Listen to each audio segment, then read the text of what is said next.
Here's a bedtime story and wake-up call for you with regard to stopping smoking. Once upon a time in a country unlike yours, there lived a man who was what's known as a heavy hitter in the stop smoking field. He wasn't a psychiatrist, but from so many years of studying smokers, he had come to understand them probably better than psychiatric doctors who had never suffered smoking or the harsh challenge of extricating themselves from its clutches. But this man had. He knew all the wiles and fiendish excuses that this smoking curse lays on smokers.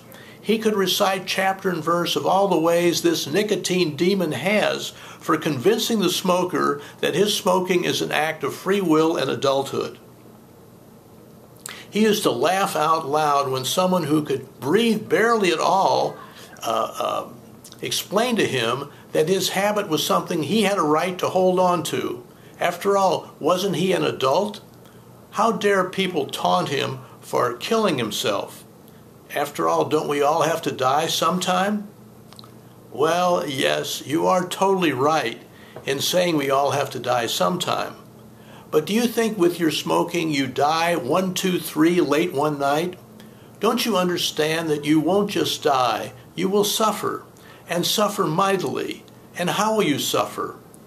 All over, in great pain. You may not have a voice. Your eyes may be blinded. People will wipe you when you crap. Your stomach may be gone. No, you won't just die. This man could talk an awful lot and had little patience when people came to him with that line, well, all of us have to die. Hey, I could go on, but what I wanted to tell you guys was how this guy came up with a way for smokers to outwit this habit which kills so many. And here's how it all came about, as I was able to find out by a chance discovery of this great man's diary.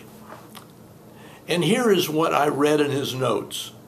One night, I had this dream, which had me driving a car with a young lady in front.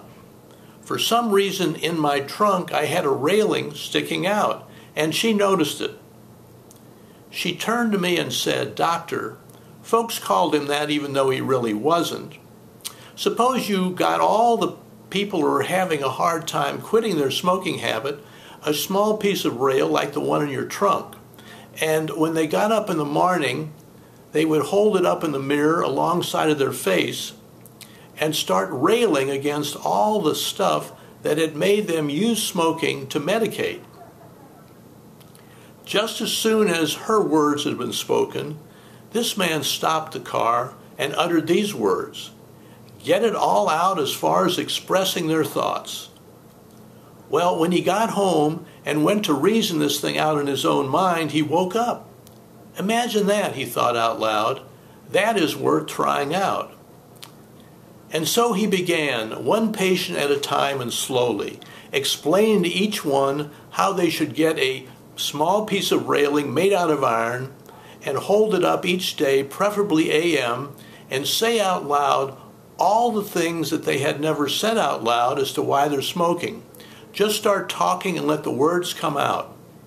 Once a person has said these words, "I am smoking because I," and go on and don't hold back anything.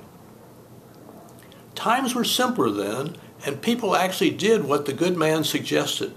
They found small rails, I don't know where, although I guess small shops that make iron railings most likely have short pieces they'd sell.